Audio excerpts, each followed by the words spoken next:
questions? Coach, another terrific night for RJ, and lately we've talked about his ability to play inside, play outside. What are you seeing from him also in addition with his playmaking, looking for other guys, particularly in that second half? Well, the big thing is just reading the game. And if you're open, shoot, and if you're not, make a play. So don't make it complicated. Uh, Attack the rim. That's one of his strengths. When he does that, puts a lot of pressure on the defense, forces the defense to collapse, and then we can get great shots off of that. Either him finishing or him spraying the ball out. And then I thought when we sprayed the ball out, we also made the extra pass, which got everybody into rhythm. And offensively, you're talking about the rhythm here, but just the momentum continued to build throughout this game. What kind of stood out to you about the way that you continued to work through this one? Well, I thought Mitch gave us really good energy in great effort plays that sort of got us going. RJ then got going downhill. Evan made some plays early. Um, I thought Alec was on the attack. Was on the attack. Julius made some good reads on. They were doing a lot of switching then coming from the baseline, and when he sprays the ball out like that, good things. We're going to get good shots from that, and so guys getting to their spots, that's important for him. So he has the outlets. I thought Quentin played really good defense. I thought he made a number of good plays. Like he's was very unselfish, almost unselfish to a fault. And I don't want him passing up open shots, and I told him that he's got to shoot. We need him to shoot. Defensively, Coach, you talk about closing out on three-point shooters all the time. Tonight, the Spurs 8 for 29. What did you see from your guys in regard to your three-point defense? Well, the Spurs do a great job of attacking the paint. So you got to, make sure you're protecting the paint, keeping the ball out, and then you got to move on the flight of the ball. And they keep constant pressure. They don't stop moving, so there's constant pressure. And if you're not making multiple efforts against them, you're going to be in trouble. And you have to do it the entire game. They play their game regardless of who's in, who's out. They're going to play Spurs basketball. It's a great compliment to Pop. He's been that way for forever. Their system is terrific. Before this game turned one-sided, it looked like RJ a couple times, I think he said make the right read, but he looked like he really was determined to score and kind of take things on his shoulders. Did you see that? Yeah, well, again, it's really the game tells you what to do, and that's so. If they're staying home and you can get to the rim, get to the rim. If they're collapsing and there's 2, 3, 4 defenders on you, spray the ball out. It's not complicated. It's the important thing is to keep the ball moving, make quick decisions, attack the paint, force the defense to collapse, and then make the right play. I know Julius made some nice reads and stuff, but it was 2 points for him.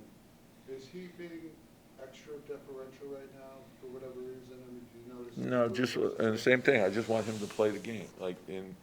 Look, the type of attention that he's going to get because of who he is.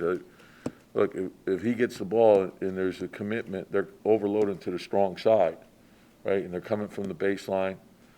I want him to make the right play. I don't want him to fight pressure with pressure. I don't want him to try to split things. I just want him to hit the open man because we can play off that. Anytime you can get the second defender onto the ball, right, if we get to the right spots, we should be able to get a good shot off of that. And that's really how I measure his game. And then what's the impact on winning? Winning is the most important thing. I don't get caught up in, how many points someone scores or how many rebounds they have. I want to know how the team is doing when you're on the floor.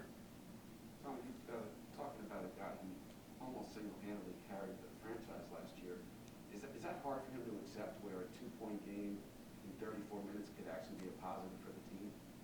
No, I think winning's important to him. So, and I want it to be important to our team that everyone has to sacrifice for the team. So, and most nights he's the primary scorer. And RJ is as well. And then, as a primary scorer, you have the responsibility of making the right play. So if the second defender comes, don't fight the pressure.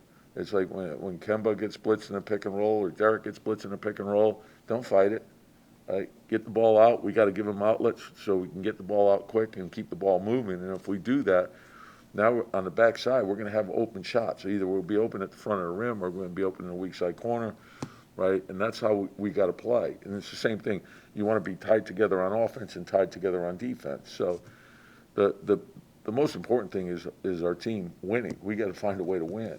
And so that's where I want everyone's focus to be. I don't want anyone getting wrapped up in any personal dilemmas or any of that stuff. Everything has to be team first. Just focus in on the team. Bring everything you have to our team. Bring energy to the team. Bring toughness to our team. Look, there's going to be ups and downs throughout the course of the year. You got to be mentally tough when you face adversity. Everyone does, right? It's probably the most important thing in life. So sometimes it goes our way, sometimes it doesn't. Just navigate through it all. Are you worried about this thing lingering between him and the fans right now? I mean, they were kind of rough on him. Well, see, to me, and I talk about this at the beginning of the season. So it's a long season. We love our fans. Our fans are fantastic. There's no better place to play in the NBA. I think everyone would tell you that. And there's an appreciation for them. But there's going to be, along with it, there's going to be praise, there's going to be criticism, and don't get wrapped up in either. Just the important thing is to lock into the team, your job, the next day, winning, your opponent, get ready to go so you can play well. And look, when we play well, we know how much our fans love this team, and we love them. We don't see Julius in the locker room or practice. Do you sense any frustration? No, what I see is, like, in practice, you know, he's in my office all the time. Look, he's a pro. He'll navigate through it. Coach, when it comes to Quick, you've talked about how you want him to control the games more, and he's such a hard worker. He's also so hard on himself. He's such a perfectionist. But for him to get to that next level, it's trial and error somewhat. How do you coach a player through that? Good, yeah, and it's a big part of learning. So the more he goes through it, the better he's going to be at it. And I think the important thing is he prepares himself well for the games. Then after the game, to take a look at the game and say, okay, these are the things I did well. These are the things that I can improve upon. Then you go work on those things in practice. That's why watching film is so important. It's important for the coaches. It's important for the players. It's important to watch it as individuals. It's important to watch it as a team. Right? That's how you get better in this league. All right, thanks, Chris. Yep, thank you.